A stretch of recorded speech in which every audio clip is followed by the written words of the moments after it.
പൊളിമിക്സ് ആരംഭിക്കുകയാണ്. ഏവർക്കും സ്വാഗതം.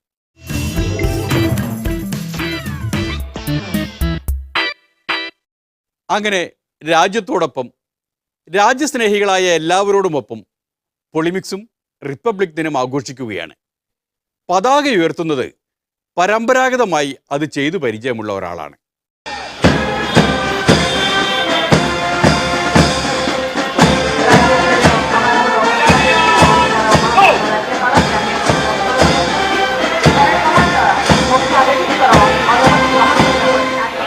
ജനാധിപത്യത്തിൻ്റെയും മതേതരത്വത്തിൻ്റെയും ഉന്നത മൂല്യങ്ങളും ഭരണഘടനയുടെ അന്തസത്തയും നിയമവാഴ്ചയും ഉറപ്പുവരുത്താൻ വേണ്ടിയുള്ള അതിനെതിരെയുള്ള ഏത് നീക്കങ്ങൾ ഏത് ഭാഗത്തു നിന്നായാലും അത് ഭരണകൂട തലത്തിൽ തന്നെ ഉണ്ടായാലും അതിനെതിരെ ജനാധിപത്യ സന്ദേശം ഉയർത്തിപ്പിടിച്ചുകൊണ്ട് മുന്നോട്ട് പോകാൻ നമുക്ക് പ്രതിജ്ഞ പുതുക്കാനുള്ള ഒരു സന്ദർഭമായി ഇന്നേ ദിവസത്തെ കാണേണ്ടിയിരിക്കുന്നു.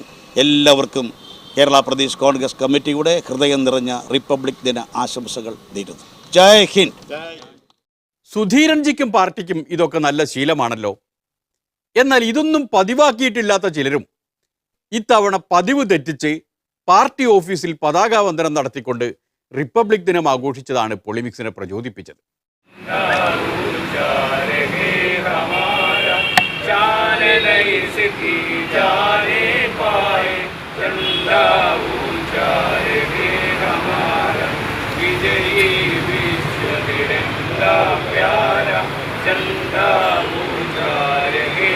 നമ്മുടെ രാജ്യത്തെ ജനങ്ങളുടെ അവകാശങ്ങൾ സംരക്ഷിക്കാനുള്ള പോരാട്ടത്തിൽ കമ്മ്യൂണിസ്റ്റുകാർ മുന്നോട്ട് വരണം. തീർച്ചയായും വരണം. ഇതൊക്കെ കമ്മ്യൂണിസ്റ്റുകാർക്ക് ഓർമ്മയുണ്ട് എന്നത് തന്നെ സന്തോഷമുളവാക്കുന്ന വസ്തുതയാണല്ലോ. ദേശീയ പ്രസ്ഥാനത്തിൻ്റെ പോരാട്ടങ്ങളിൽ നിർണായകമായ പങ്കുവഹിച്ച കമ്മ്യൂണിസ്റ്റ് പാർട്ടി സ്വാതന്ത്ര്യത്തിന് ശേഷവും രാജ്യത്തിൻ്റെ വികസനത്തിന് ഫലപ്രദമായ നിർദ്ദേശങ്ങൾ മുന്നോട്ട് വെച്ചുകൊണ്ട് ശക്തമായി പ്രവർത്തിക്കുന്ന പാർട്ടിയാണ്. അങ്ങനെയൊക്കെ പറഞ്ഞു വരുമ്പോൾ, അതായത് ദേശീയ പ്രസ്ഥാനത്തിൻ്റെ പോരാട്ടങ്ങളിൽ നിർണായക പങ്കുവഹിച്ചവരാണ് ഇന്ത്യൻ കമ്മ്യൂണിസ്റ്റ് പാർട്ടിക്കാർ എന്നൊക്കെ പറഞ്ഞു വരുമ്പോൾ, ക്വിറ്റ് ഇന്ത്യ സമരത്ത് ഒറ്റുകൊടുത്തവരാണ് കമ്മ്യൂണിസ്റ്റുകാർ എന്ന് കോൺഗ്രസ്സുകാരും പറയാൻ വരും. ഏതായാലും പൊളിമിക്സ് ആയിട്ട് ഇന്നിപ്പോൾ ഒരു തർക്കത്തിന് നിൽക്കുന്നില്ല. ദേശീയ സ്വാതന്ത്ര്യ പ്രസ്ഥാനത്തിൻ്റെ നാളുകളിൽ ചരിത്രത്തിൽ എവിടെയുമില്ലാത്ത ചില സംഘടനകൾ ഇന്ന് ദേശാഭിമാന ബോധത്തെക്കുറിച്ച് നമ്മെ പഠിപ്പിക്കാൻ ഒരുമ്പെടുകയാണ്. ഇന്ത്യയുടെ ചരിത്രം വായിച്ചിട്ടുള്ളവർക്ക് ആ ദേശാഭിമാന പ്രചോദിതമായ ഒരു പ്രസ്ഥാനമാണ് കമ്മ്യൂണിസ്റ്റ് പാർട്ടി എന്ന് തിരിച്ചറിയാൻ കഴിയും. ഇതിങ്ങനെ ആവർത്തിച്ച് പറഞ്ഞുകൊണ്ടിരുന്നാൽ ഇന്ത്യയുടെ ചരിത്രം വായിക്കാൻ പൊളിമിക്സിനും തോന്നുമേ. പക്ഷെ ഇന്നിപ്പോൾ ഒരു തർക്കത്തിന് പറ്റിയ ദിവസമല്ലാത്തതിനാൽ അതിനൊന്നും നിൽക്കുന്നില്ല. എങ്കിലും സഖാവ് പറഞ്ഞതിൽ ഒരു കാര്യം ശരിയാണ്. ദേശീയ പ്രസ്ഥാനത്തിൻ്റെ ചരിത്രത്തിൽ എവിടെയും കാണാത്ത ചില ശക്തികൾ എഴുന്നേറ്റ് വരുന്നുണ്ട്. നമ്മൾ കണ്ടതാണല്ലോ, എഴുന്നേറ്റ് വരുന്നുണ്ട്. ഞങ്ങൾ ഇറങ്ങും ഈ തെരുവിലേക്ക്. ആയുധം പിടിച്ചാണെങ്കിൽ ആയുധം പിടിച്ച്, ആയുധം നാവാണെങ്കിൽ ആ നാവ് പിടിച്ച്, ആയുധം വാളാണെങ്കിൽ ആ വാള് പിടിച്ച്, ആയുധം കത്തിയാണെങ്കിൽ ആ കത്തി പിടിച്ച്, തീപ്പന്തമാണെങ്കിൽ ആ തീപ്പന്തം പിടിച്ചുകൊണ്ട് ഞങ്ങൾ ഞങ്ങളുടെ മക്കളുമായി ഈ തെരുവിലേക്ക് ഇറങ്ങുമെന്ന് ഇവിടുത്തെ കമ്മ്യൂണിസ്റ്റുകാരനോട്, ഇവിടുത്തെ മുഖ്യമന്ത്രിയോട് ഒരിക്കൽ കൂടി പറയുവാൻ ആഗ്രഹിക്കുകയാണ്. ഇങ്ങനെ സംസാരിക്കാൻ പോലും കേരളത്തിൽ ആളുകളുണ്ട്, RSSകാരുടെയും BJPക്കാരുടെയും കൂട്ടത്തിൽ എന്ന് പറയുമ്പോൾ എത്രമാത്രം അപലപിക്കപ്പെടേണ്ടെന്നാണത്. ഇതാണ് RSSകാരികളും കമ്മ്യൂണിസ്റ്റുകാരികളും തമ്മിലുള്ള വ്യത്യാസം. സംഘകാരികൾ വാളും കത്തിയും എടുത്ത് തെരുവിലിറങ്ങിയാലും പാർട്ടി സഖിമാർ അപലപിക്കാനേ നിൽക്കുകയുള്ളൂ. ഒന്നോർത്താൽ അതാണ് നല്ലത്. നേരിട്ടൊരു ഏറ്റുമുട്ടൽ ഒഴിവാക്കാമല്ലോ. എല്ലാം പ്രതീകാത്മകമാക്കുന്നതാണ് എന്തുകൊണ്ടും നല്ലത്.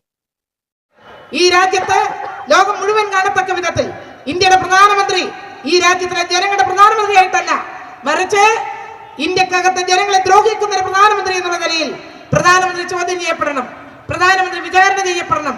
ആ വിചാരണയാണ് ഇന്നിവിടെ നടക്കുന്നത്. അതാണ് പറഞ്ഞത്. ടീച്ചറുടെ പാർട്ടി എല്ലാം നടത്തും, പക്ഷേ പ്രതീകാത്മകമായിരിക്കും എന്ന് മാത്രം. സ്റ്റേജിന് പുറകുഭാഗത്തായി നിൽക്കുന്ന സഖാക്കളുടെ ശ്രദ്ധയ്ക്ക് മുൻഭാഗത്തായി എത്തിച്ചേർന്ന് നാടകം വീക്ഷിക്കണമെന്ന് അഭ്യർത്ഥിക്കുന്നു. Order order. കോടതി ആരംഭിക്കുന്നു. നോട്ട് അസാധുവാക്കൽ മൂലം നാട്ടിലുണ്ടായിട്ടുള്ള അരാജകാവസ്ഥയെക്കുറിച്ച് പ്രജാപതി നരേന്ദ്ര ദാമോദർ മോദിജിക്കെതിരായി ബഹുജനങ്ങൾ വാദിയായി സമർപ്പിച്ചിട്ടുള്ള സ്പെഷ്യൽ കേസാണ് ഇന്നിവിടെ വിചാരണയ്ക്ക് വന്നിട്ടുള്ളത്. പ്രതിയെ വിളിക്കൂ. പ്രതി ഹാജരുണ്ടോ? പ്രതി ഹാജരുണ്ടോ? പ്രതി ഹാജരുണ്ടോ? Yes milord. വാദിയുടെ അഭിഭാഷകൻ ഹാജരുണ്ടോ? Yes milord. ഇരുപക്ഷത്തെയും സാക്ഷികളും ഹാജരാണല്ലോ? യെസ് ഹാജരാണ്. പ്രതിയെ വിളിക്കൂ. ഭാരത ക്ഷേത്രം വാഴും പ്രജാപതി 65 വയസ്സ് മോദിജി എന്ന് വിളിക്കുന്ന നരേന്ദ്ര ദാമോദർ മോദി ഹാജരുണ്ടോ? നരേന്ദ്ര ദാമോദർ മോദി ഹാജരുണ്ടോ? നരേന്ദ്ര ദാമോദർ മോദി ഹാജരുണ്ടോ?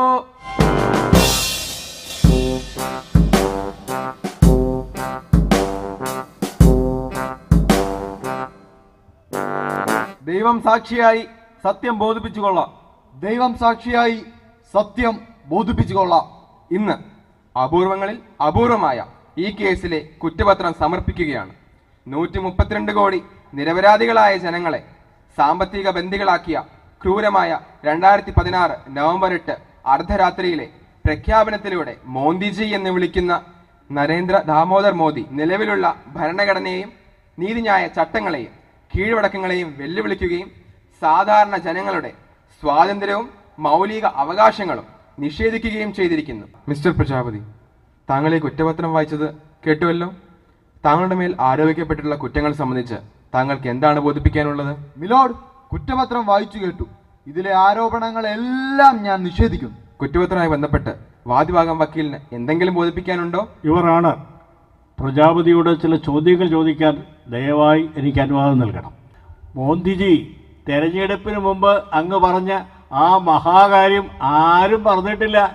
അധികാരത്തിൽ വന്നാൽ ഉടൻ വിദേശത്തുള്ള കള്ളപ്പണം പിടിച്ചെടുത്ത് ഓരോ ഇന്ത്യക്കാരൻ്റെയും ബാങ്ക് അക്കൗണ്ടിൽ 15 ലക്ഷം രൂപ വീതം നിക്ഷേപിക്കുമെന്നായിരുന്നല്ലോ പ്രഖ്യാപനം.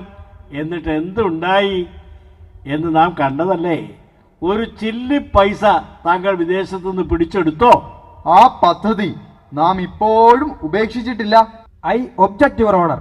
പ്രജാപതിയെ പോലെ സമുന്നതനായ ഒരു സ്ഥാനത്തെ ജനങ്ങൾക്ക് മുന്നിൽ വിലയടിച്ച് കാണിക്കാനുള്ള വാദിഭാഗം വക്കീലിന്റെ ഈ ചോദ്യം അനുവദിക്കരുതെന്ന് ഞാൻ അങ്ങയോട് താഴ്മയായി അപേക്ഷിക്കുകയാണ്. പാർഡൻ യുവർ ഓണർ, ആരെയും അധിക്ഷേപിക്കുക എൻ്റെ ലക്ഷ്യമല്ല. സമ്പത്തിൻ്റെ 6% കള്ളപ്പണം പിടിക്കാനെന്ന പേരിൽ 94% വെള്ളപ്പണം കൈവശം വെച്ചിട്ടുള്ള സാധാരണക്കാരായ ജനങ്ങളെ ബുദ്ധിമുട്ടിക്കുന്നത് ശരിയാണോ എന്ന് ചോദിക്കുക മാത്രമേ ഞാൻ ചെയ്തിട്ടുള്ളൂ. Objection over rule. You can proceed. India union president പോലും അറിയാതെ, സ്വന്തം ക്യാബിനറ്റിൽ പോലും ആലോചിക്കാതെ റിസർവ് ബാങ്കിനെ മാപ്പുസാക്ഷിയാക്കി മോദിജി താങ്കൾ നടത്തിയ നോട്ടസാധുവാക്കൽ പ്രഖ്യാപനം രാജ്യത്ത് ഏകാധിപത്യം സ്ഥാപിക്കാനുള്ള ടെസ്റ്റ് ഡോസ് ആണെന്ന് ഞാൻ പറഞ്ഞാൽ മിസ്റ്റർ പ്രജാപതി താങ്കൾക്ക് നിഷേധിക്കാൻ കഴിയുമോ? യുവറാണ്, മിസ്റ്റർ പ്രജാപതി എൻ്റെ ചോദ്യങ്ങൾക്ക് ഉത്തരം നൽകുന്നില്ല. Mister Prajapati, please answer at least yes or no. എനിക്ക് മറുപടി പറയാൻ കുറച്ച് സാവകാശം വേണം. അമേരിക്കൻ സ്റ്റേറ്റ് സെക്രട്ടറിയുമായി ഇക്കാര്യത്തിലൊരു കൺസൾട്ടേഷന്റെ ആവശ്യമുണ്ട്. Please understand my position. Yes, your pray is allowed. കോടതി ഇപ്പോൾ പിരിയുന്നു. ഫെബ്രുവരി 30 ഈ കേസിന്റെ വിചാരണ വീണ്ടും തുടരും. കേസ് മാറ്റിവെച്ചത് എന്നത്തേക്കാണ് എന്ന് കൃത്യമായി കേട്ടല്ലോ. ഫെബ്രുവരി 30 അതായത് ടീച്ചർ പറഞ്ഞ വിചാരണ നാടകത്തിൽ പോലും നടക്കാൻ പോകുന്നില്ല. ഏതായാലും കലണ്ടറിലും ഇല്ലാത്തൊരു അവധിക്ക് വേണ്ടി കാത്തു നിൽക്കുന്നില്ല. ഒരിടവേളയിലേക്ക് കടക്കുകയാണ്. അത് കഴിഞ്ഞു തിരിച്ചു വന്നിട്ട് കുളം തോണ്ടാനുണ്ട്. KC അബു സാഹിബിനെ മാറ്റി നിത്യ യൂത്തായ ടി സിദ്ദീഖിനെ കോഴിക്കോട്ട് DCC പ്രസിഡന്റായി നിയമിച്ചപ്പോൾ തന്നെ പൊളിമിക്സിന് തോന്നിയതാണ് സിദ്ദീഖ് ഇത് കുളം തോണ്ടും എന്ന്. അത് സത്യമായി. അങ്ങനെ തന്നെ സംഭവിച്ചു.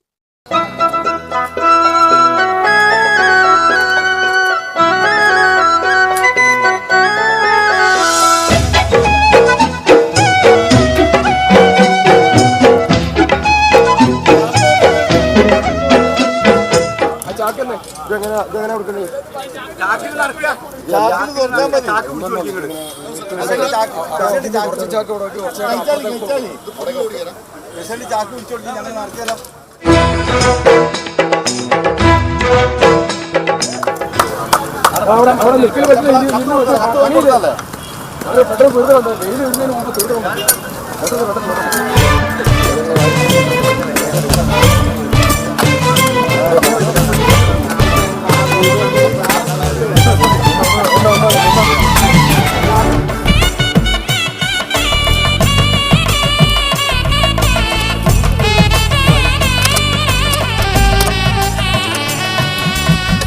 സീരിയസ് ആയിട്ടുള്ള ആളുകൾ ചെയ്യും.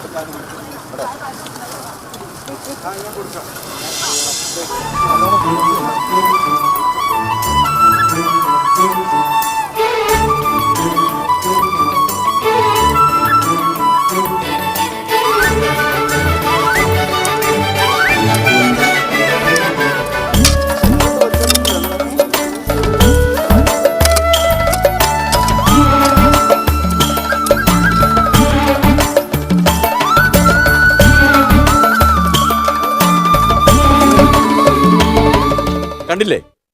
സിദ്ദീഖും കോൺഗ്രസുകാരും കുളം തോണ്ടുന്നത് കണ്ടില്ലേ? കോഴിക്കോട്ട് നഗരത്തിന് കുടിവെള്ളം കൊടുക്കുന്ന മാനാഞ്ചിറ വൃത്തിയാക്കുകയാണവർ. പക്ഷേ സംഗതി തമാശയല്ല കേട്ടോ. കാര്യത്തിൻ്റെ ഗൗരവം മനസ്സിലാക്കിയിട്ടാണ് CPM-കാരനായ മേയർ പോലും ആശംസയുമായി എത്തിയത്.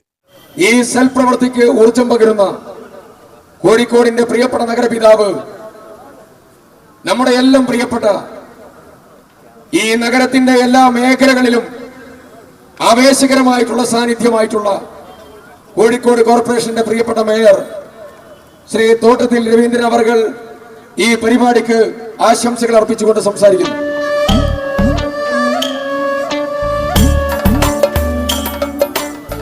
ഏറ്റവും മാതൃകാപരമായ പ്രവർത്തനമാണ് ഇന്നിവിടെ ഈ ECCയുടെ നേതൃത്വത്തിൽ സന്നദ്ധ പ്രവർത്തകരായിട്ട് ഇവിടെ എത്തിയിട്ടുള്ള ഈ കോൺഗ്രസ് പ്രവർത്തകർ ഇവിടെ നിർവഹിച്ച് കാണുന്നതിൽ അങ്ങേയറ്റത്തെ സന്തോഷം തോന്നുന്നു.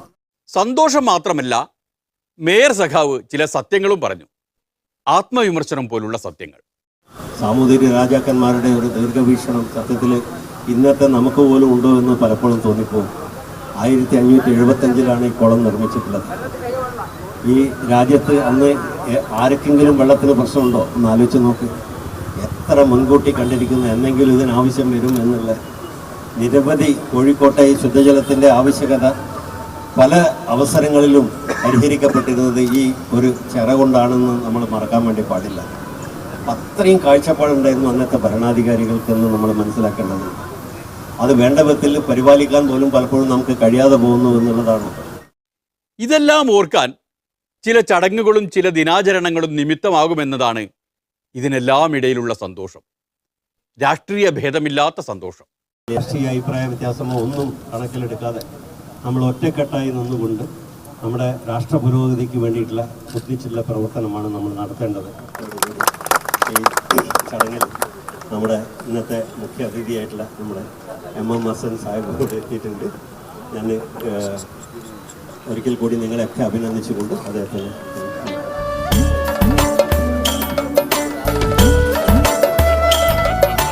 മുഴുവൻ ഈ പരിപാടിയിൽ പങ്കെടുക്കുന്ന കോൺട്രസ്റ്റിന്റെ മുമ്പിലുള്ള പ്രവർത്തകരും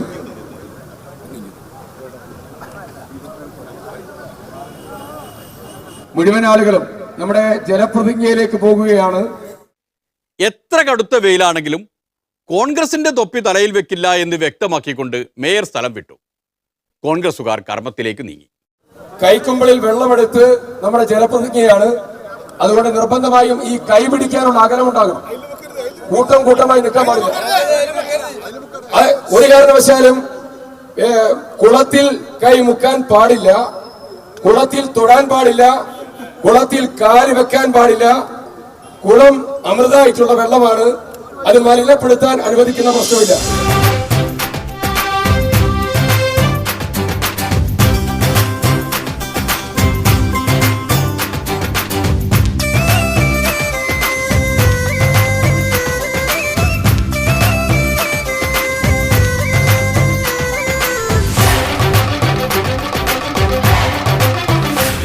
സ്റ്റെപ്പ് മേലോട്ട് കയറി വരണം. മേലോട്ട് മേലോട്ട് മേലോട്ട് മേലോട്ട് കയറുക. 7 സ്റ്റെപ്പ് മേലോട്ട്.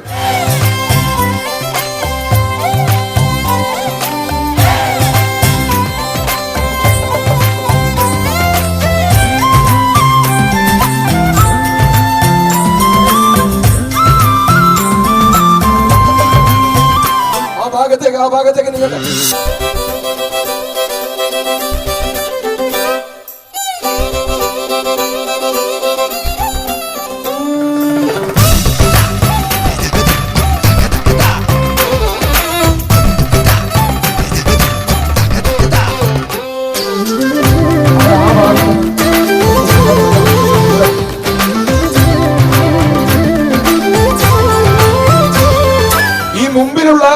മുമ്പിലുള്ള ആളുകൾ കുറച്ചുകൂടെ അങ്ങോട്ട് പോകണം. ഇവിടെ ലൈൻ നിൽക്കുന്ന ആളുകൾ ഇങ്ങോട്ട് വരും.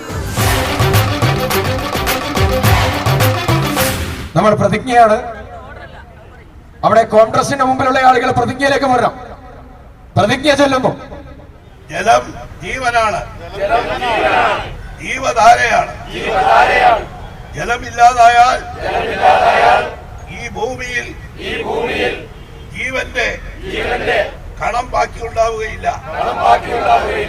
ജലം ജീവനാണെന്ന്, ജീവധാരയാണെന്ന് പ്രകൃതിയും ആവാസ വ്യവസ്ഥയും വിട്ടുവീഴ്ചയില്ലാതെ സൂക്ഷിക്കുമെന്നും ഞാൻ ആവർത്തിച്ച് പ്രതിജ്ഞ ചെയ്യുന്നു. ജയ് ഹിന്ദ്. നല്ല തുടക്കമാണ്. തീർച്ചയായും കോഴിക്കോട് ജില്ലയിൽ കോൺഗ്രസ് അത്ഭുതങ്ങൾ കാണിക്കാൻ പോവുകയാണ് എന്ന് ഞാൻ ഹസൻ ജിയെ സാക്ഷി നിർത്തി, ഈ മാനഞ്ചറയെ സാക്ഷി നിർത്തി പറയുന്നു. ആ അത്ഭുതം കാണാൻ ഏറെയൊന്നും കാത്തു നിൽക്കേണ്ടി വന്നില്ല. നേതാക്കളും അണികളും തമ്മിൽ ഇത്രയും മനപ്പൊരുത്തമുണ്ടെങ്കിൽ ഇതല്ല, ഇതിലും വലിയ അത്ഭുതവും സംഭവിക്കും.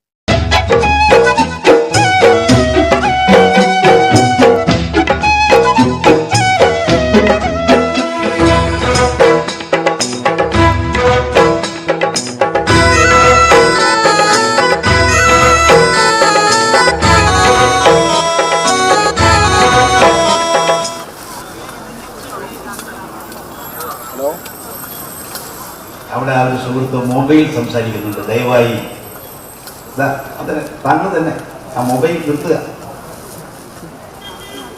ദയവായി കുറച്ചു നേരം മൊബൈലിനോട് വിട പറയുന്നതുകൊണ്ട് ഒരു കുഴപ്പവും സംഭവിക്കാൻ പോകുന്നത്. മൊബൈൽ ഇല്ലാത്ത കാലത്ത് നമ്മളത് ജീവിച്ചതാണ്. അതിൻ്റെ പ്രാധാന്യ പ്രസക്തിയൊന്നും ഞാൻ കുറച്ച് കാണുന്ന ആളല്ല. പ്രാധാന്യമുണ്ട്, പ്രസക്തിയുണ്ട്. പക്ഷെ നമ്മളത് ഔചിത്യപൂർവ്വം ഉപയോഗിക്കേണ്ട സ്ഥലത്ത്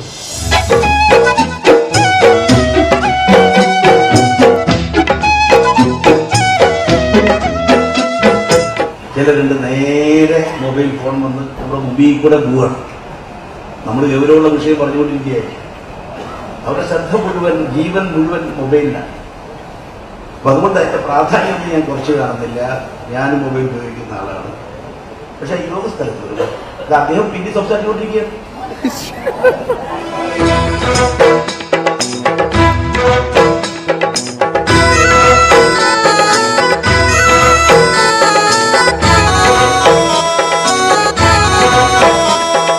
കുളന്തോണ്ടൽ പരിപാടിക്ക് ഏതായാലും KPCC പ്രസിഡന്റിനെ വിളിക്കാതിരുന്നത് എന്തുകൊണ്ടും നന്നായി. പാർട്ടി പരിപാടികൾക്കിടയിൽ മൊബൈൽ ഫോൺ ഉപയോഗിക്കുന്നവർ പാർട്ടിയെ കുളം തോണ്ടുമെന്ന അഭിപ്രായക്കാരനാണല്ലോ അദ്ദേഹം. ഏതായാലും സുധീരൻ എന്തു പറഞ്ഞാലും അതിന് നേരെ എതിരായി മാത്രമേ പ്രവർത്തിക്കൂ എന്ന് വാശിയുള്ള MMSനെ പഠിപ്പിക്കാൻ ഏതായാലും പൊളിമിക്സ് നിൽക്കുന്നില്ല. ഒരിടവേളയിലേക്ക് കടക്കുകയാണ്. അത് കഴിഞ്ഞ് തിരിച്ചു വന്നാൽ ഒരു വലിയ മനുഷ്യാവകാശ പ്രശ്നത്തിൽ ഇടപെടാനുണ്ട്. വലിയ മനുഷ്യാവകാശ പ്രശ്നമെന്നാൽ ഇതാ ഈ വലിയ മനുഷ്യൻ്റെ അവകാശത്തിൻ്റെ പ്രശ്നമാണ്. മൂപ്പരെ പോലീസ് പിടിച്ചു. അതേന്ന് നസറുദ്ദീൻ മുതലാളിയെ കേരള പോലീസ് അറസ്റ്റ് ചെയ്തു.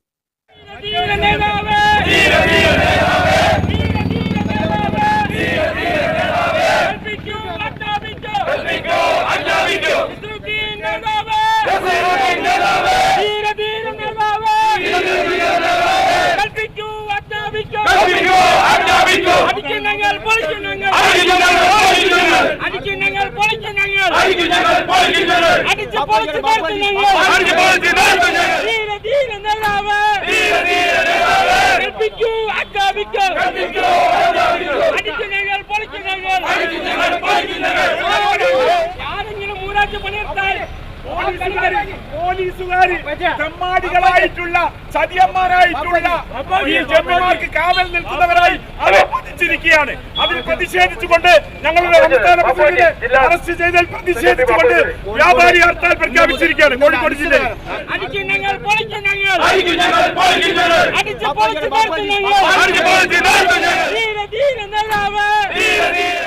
പോരേ പൂരം. എന്താണ് പ്രഖ്യാപിച്ചത്? ഹർത്താൽ. ആരാണ് പ്രഖ്യാപിച്ചത്? വ്യാപാരികൾ. എന്തിനാണ് എന്നല്ലേ വ്യാപാരികൾ തന്നെ പറഞ്ഞു തരും. അതായത് ഇവിടെ രണ്ടാളുകൾ നടത്തിയ കടയായിരുന്നു. അതായത് ഒരു ജമ്മി ഒരാളോട് ജമ്മം വാങ്ങി വാടക കൊടുത്ത് കഴിഞ്ഞ ഒരുപാട് വർഷമായി 10-40 വർഷമായി നടത്തിക്കൊണ്ടിരിക്കുകയാണ്. അദ്ദേഹം ചില രേഖകൾ ഉണ്ടാക്കി ഈ കോടതിയെ തെറ്റിദ്ധരിപ്പിച്ചുകൊണ്ട് ഇയാളെ പേരെന്തായിരുന്നു സാലി തെറ്റിദ്ധരിപ്പിച്ചുകൊണ്ട് വിധി സമ്പാദിച്ചിരിക്കുകയാണ്. സാധാരണയായിട്ട് ഇങ്ങനെ വിധി സമ്പാദിച്ചാലൊക്കെ നമ്മൾ മധ്യസ്ഥം പറഞ്ഞു തീർക്കാറുണ്ട്, പഞ്ചായത്ത് പറഞ്ഞു തീർക്കാറുണ്ട്. ഞങ്ങളെ സംബന്ധിച്ചിടത്തോളം ഏത് മധ്യസ്ഥത്തിനും ഞങ്ങൾ തയ്യാറാണ്. ഇത്തരം ഒരു നിമിഷം ഈ ഒരു ഈ IG റോഡിലെ ഒരു വ്യാപാരിയെ കുടിയിറക്കി പോകുന്നത് സമ്മതിച്ചു കൊടുക്കാൻ ഞങ്ങൾക്ക് കഴിയില്ല. കേട്ടിടത്തോളം ശരിയാണെങ്കിൽ ഒരു സിവിൽ കേസാണ്. ഒരു കെട്ടിടമുടമയും വാടകക്കാരനും തമ്മിലുള്ള കേസിൽ വാടകക്കാരൻ തോറ്റു എന്നുവെച്ചാൽ കച്ചവടക്കാരൻ കേസിൽ തോറ്റു. കോടതിയിൽ തോറ്റതിന് അങ്ങാടിയിൽ ഹർത്താൽ. എങ്ങനെയുണ്ട്? ഞങ്ങൾക്ക് പത്രദൃശ്യ മാധ്യമങ്ങളോട് പൊതുപ്രവർത്തകരോട് പറയാനുള്ളത് ഈ വിഷയം കോഴിക്കോട്ട് വെച്ച് മധ്യസ്ഥമാവാം. ഇന്നലെ ഞങ്ങൾ ബഹുമാനപ്പെട്ട CI വിളിച്ചിട്ട് മധ്യസ്ഥത്തിന് വന്നു. ഈ ജമ്മി സാലി ഒരടി പോലും 1 ഇഞ്ച് പോലും മാറാതെ അദ്ദേഹം പറഞ്ഞ അതേ കാര്യത്തിൽ ഉറച്ചു നിൽക്കുകയാണ്. ഇതുപോലെ സമാനതകളെല്ലാം ഒരുപാട് കാര്യങ്ങൾ കോഴിക്കോട്ടും കേരളത്തിലും നടന്നിട്ടുണ്ട്. എല്ലാ കാര്യങ്ങളിലും ഒരു മധ്യസ്ഥമുണ്ട്. കാലാകാലങ്ങളിൽ കട്ടിടം ഞങ്ങൾക്ക് വേണം എന്ന് ഞങ്ങൾ പറയുന്നില്ല. ഒരു പീരീഡിൽ ജീവിക്കാൻ വേണ്ടിയിട്ടാണ്. ഒരു മാർഗവുമില്ലാത്ത അവരുടെ കുടുംബങ്ങളാണ്.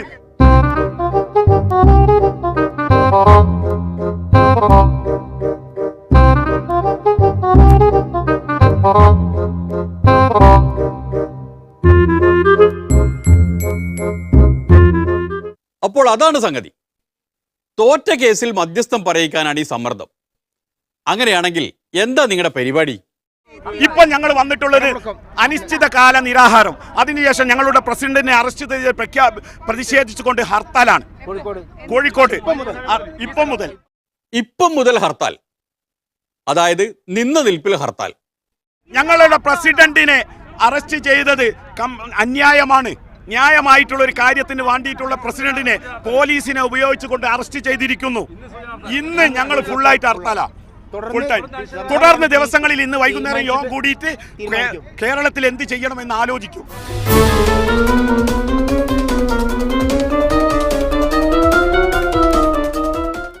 രാഷ്ട്രീയ പാർട്ടികളും ബഹുജന പ്രസ്ഥാനങ്ങളും ദിവസങ്ങൾക്ക് മുന്നേ ഹർത്താൽ പ്രഖ്യാപിച്ചാലും വ്യാപാരികൾക്ക് മുറുമുറുപ്പാണ്. അവർക്കാണെങ്കിൽ നിന്ന നിൽപ്പിലുമാകാം. എന്നുവെച്ചാൽ അമ്മായിക്ക് അടുപ്പിലും സാധിക്കാം. ഏതായാലും ഇനി ഇവിടെ നിൽക്കുന്നില്ല. ഈ കട ഇപ്പോൾ പൂട്ടുകയാണ്. ഇനി കാണും വരെ നന്ദി, നമസ്കാരം.